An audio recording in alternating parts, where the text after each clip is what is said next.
sir. The Virginia legend, Johnny Oh, Buck in the flesh. yeah, how's it going? Doing great. Good to see you, man. You too. By the way, if anybody doesn't know who Johnny Buck is, music industry legend, Virginia, executive director for Rooster Walk, one of our favorite festivals, and a gem of a festival taking place May 25 through 28th this year.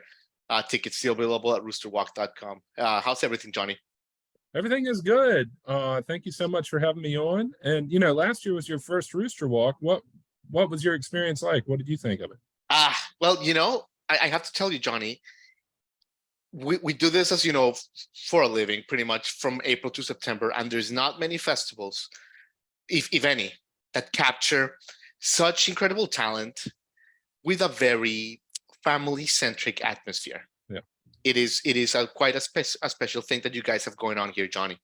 well, thank you. Yeah, I mean, it's a lot of that comes from our history. This is Rooster Walk 13, but we started off Rooster Walk 1 as an event thrown together in memory of two of our childhood friends who'd passed away in the last year. And the first year was really just one day of music, and it was maybe 350 people who attended. Yeah. And almost all of them had a direct connection to either one of the organizers or one of the guys who we were remembering who had passed away. And so the community is just, the local Martinsville, Virginia community has just really embraced it and gotten behind it. And we've grown, 10 or 15% a year in attendance every year since 2009. So we've really kind of been able to keep that hometown family feel, because, it didn't come out of the gate at 4,000 people. Right. It's just kind of grown in a very grassroots, organic manner. Absolutely. But Johnny, I have to tell you, how have you been able to, have this organic success? And the reason why I mention it is, or Rooster Walk 13 we're talking about now. And there's been so many changes in the music industry, not just in the past, 3 years, which a lot of them are well documented, but, right. Things happen. Things happen in personal life, economics, and yet you guys have been able to, overcome problems left and right and consistently deliver an incredible festival. How have you done it, Johnny? I mean, really just the family that's supporting us. Not only, we're a nonprofit, so we have a board of directors who are very dedicated, but then, the team of 100 plus staff who work the event, the 200 plus volunteers. Every time we have needed something or needed to ask a favor of kind of someone within our family, almost without fail, they've stepped up to deliver what we need. Coming out of COVID, obviously times were tight for everybody, and so we did some events coming out of COVID that we didn't have the budget to pay folks what we would normally pay, because we didn't know for sure. You're planning an event 6 months ahead of time. We didn't know if the state would allow us to do it when we got to the day of the event, because laws were changing so quickly. Right. And we also didn't know, would we be allowed to sell, would attendance be capped? So we were setting up budgets for, how do we break even on an event with 1,000 people instead of what we would normally do when you can have as many folks gather as you want pre-COVID. So anyway, it's really just the incredible support from the festival family as well as the Martinsville Henry County community. Yeah, absolutely. And we see it with our Virginia friends as well at Floyd Fest, who they're going through a little bit of a pickle. They'll be back and we love them, but it speaks exactly to the point that you guys have been resilient and kind of been able to weather different curveballs, Johnny. By the way, Johnny, you as a music fan, because, what strikes us more than anything is that, you're a great booker, you're a great executive, but you're a music fan first. Yeah. And we saw it last year, I believe, when our friends of the War and Treaty were playing. I think I remember seeing you side stage just kind of dancing and jammed. And tell us a little bit, Johnny, about you as a music fan growing up as a teen. Like, what was in your Walkman or your Discman, Well, so I graduated high school in 2000. So I listened to hip hop, R&B, in no particular order: hip hop, R&B, classic rock. It would have been things like that you would have heard on what was back then popular mainstream rock radio and hip hop rap type radio stations. Sure.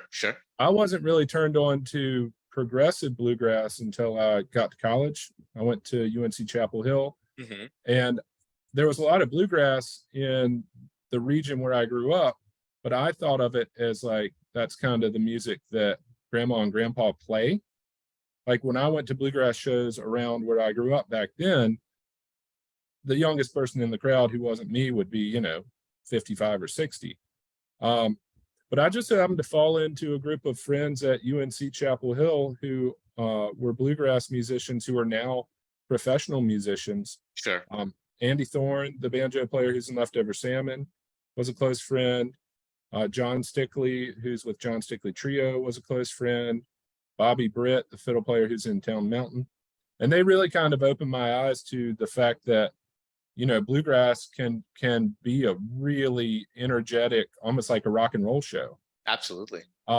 So that's one of my favorite genres of music now, but as a 13 or 17-year-old, it wasn't even on the radar. It wasn't. Yeah, it's really got a resurgence. And staying with the lineup here, this year we have incredible people: Greensky Bluegrass, Neal Francis, Marshall Tucker Band, a few of our friends like Kelsey Waldon, Cristina Vane. When you're putting the lineup, is it as simple as this is what I want to hear, this is who me as a fan would enjoy, or is there some other components that go into it? Well, so I will book bands that are not my favorite type of music if I know that there is enough support amongst the Rooster Walk fans who say that is my favorite type of music. So it's definitely not a like Johnny Buck's personal playlist lineup. Now I love most of the bands that we book each year, but you learn pretty quick, even if you're just booking a band for an indoor one-night show that capacity 200 people in the venue, that if you're only booking the stuff you like, that does not mean that there are 200 other people who like it and will buy a ticket. Sure. So it's a lot of kind of thinking about what does our core group of Rooster Walk fans, what have they expressed support for? Not so much a band name, but a genre. And then, of course, keeping an eye on the musical landscape of, maybe an up-and-coming band that is starting to gain a lot of momentum, or a headlining level band for us that we know would fit well with the vibe and kind of the musical landscape that we already present every year. Yeah.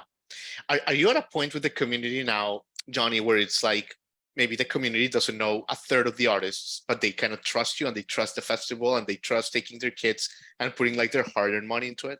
Yeah, 100%. And it's been that way for a while. There were a lot of fans who were local Martinsville, Henry County fans who were supporting us early, who weren't familiar with any of the bands because, back Rooster Walk 1 and 2, the band budget didn't enable us to book, somebody who toured nationally.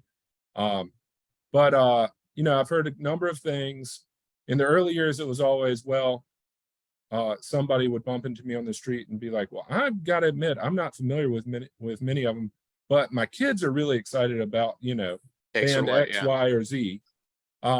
But one of the cool things with the evolution of the festival is that over the last, 13, 15 years, there have been a bunch of our local and regional music fans who've been coming forever who have really gotten into the kind of independent grassroots music scene, and are now going off to see shows in other cities around us, to see bands that maybe I've never heard of, where now I'm getting tips from folks say, hey, check out so-and-so, I saw them in Raleigh the other night. Whereas, 10 years ago, they were not dialed into this type of music scene at all. No. And I don't know if you know, Johnny, but bands that play it, like this Rooster Walk leaves a mark on them. We were just on the Blues Cruise with Little Feet.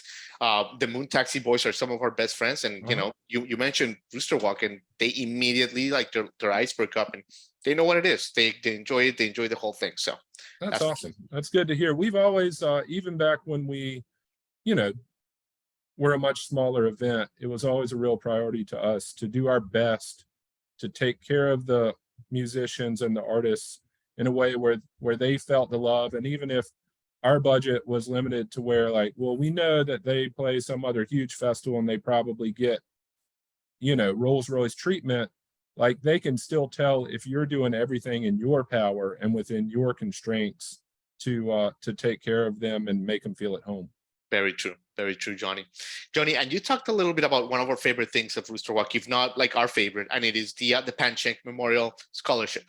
Like how you guys give back. Secret to Living is giving.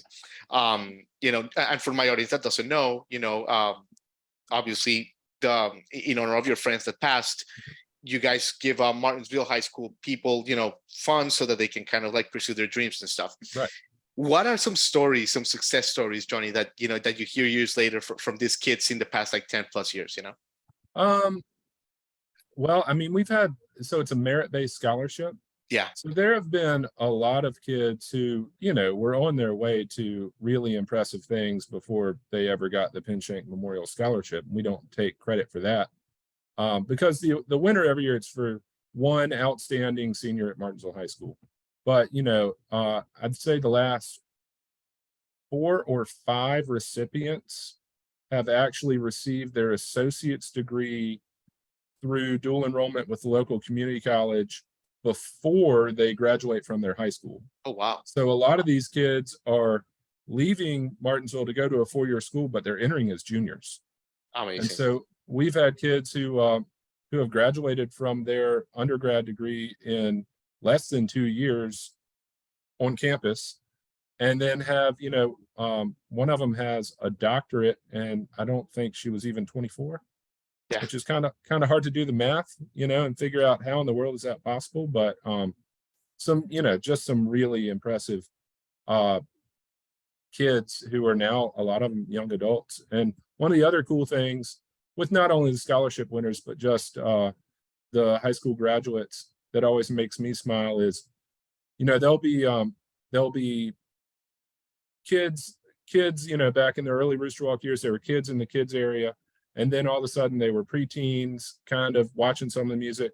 Then they were high schoolers at the festival, and they were there for like, the 11 o'clock midnight set. Yeah. And then when they go off to college and they come back and bring like their crew of college friends who aren't from Martinsville, and they've convinced 4 or 5 or 6 of their friends from the University of Virginia or Virginia Tech or Wake Forest to like, hey, the school year ended a couple weeks ago. I want you guys to come to my hometown to go see this event with me. That's always really cool.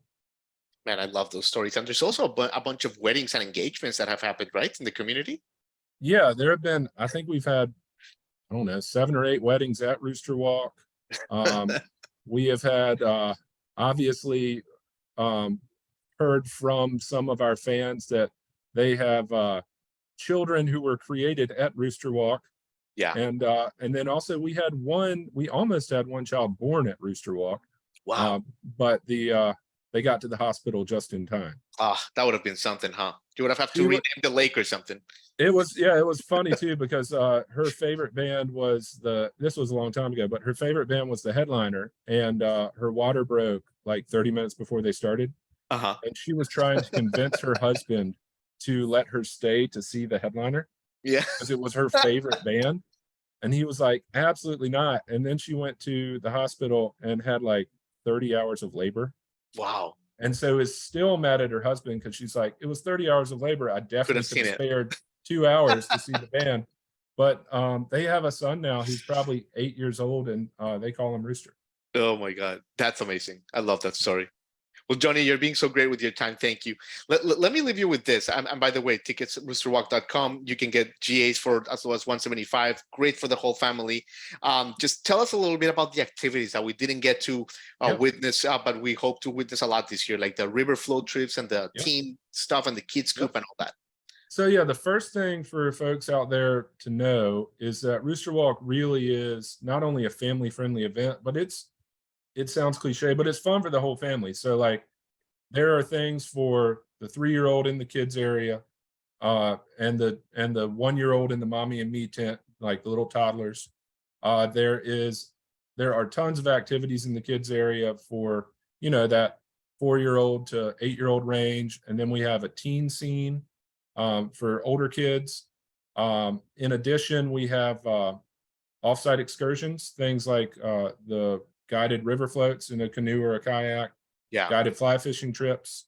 We have a guided road bike where it's led from the venue to a local craft brewery around lunchtime each day. So you get a ride in, you stop, drink a beer, eat some lunch, ride back to the festival. Obviously, lots of beautiful on-site camping, a bunch of amazing beers, a bunch of amazing food vendors, arts and crafts vendors. There's a little bit of something for everybody. I agree. And it's so malleable, such a great experience. So well run. And that's kudos to you, Johnny Bug. Thank you for your time. Absolutely. Executive My Director. pleasure. Thank you so much for having me. Absolutely. And also, we need volunteers. So if folks are interested in coming, but maybe prefer to volunteer and maybe money's tight, you can sign up at roosterwalk.com. 3 shifts of 5 hours each gets you a 4-day ticket to the festival. That's a great deal. Thanks, Johnny. Take care. Thank you.